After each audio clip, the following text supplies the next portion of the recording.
ইউপিপিএলো NDA আছে, ইউপিপিএলো খেলিব পাৰে, চিট বিচাৰিলে হ'ল, ক'ত খেলিব। দীপেন বৰা ইতিমধ্যে ইউপিপিএলত যোগদান কৰিয়ে বিপিএফক সমালোচনা নাই নাই, দীপেন বড়োতকৈ আৰু ডাঙৰ প্ৰেচিডেণ্ট কোন আছে আহিব দিয়কচোন। দীপেন বড়ো আপচুৰ প্ৰেচিডেণ্ট হয়, সি বড়ো জাতীয় ছাত্ৰ সন্থাৰ প্ৰেচিডেণ্ট হয়। এতিয়া বড়ো জাতীয় ছাত্ৰ সন্থা হিচাপে ৰিজাইন দিছে, ইয়াত নাথাকিম। এতিয়া ইলেকশ্যন খেলিব, কোনে ভোট দিব, ভোট কোনে দিব?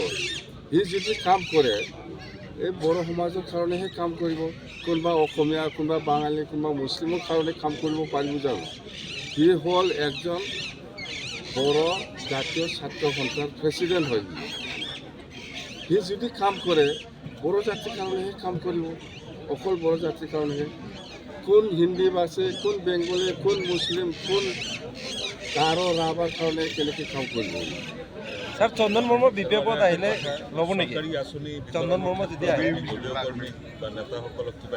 চৰকাৰী আঁচনি আমাৰ PMJSY এইটো BTC এৰিয়াত বহুত ওলাইছে ফাৰ্ষ্ট ফেজ হিচাপে। সেইটো আমাৰ MCLA, EM, MLA চবে সেইটো ফাউণ্ডেশ্যন কৰিব পাৰে, সেইটো গাইডলাইনত আছে।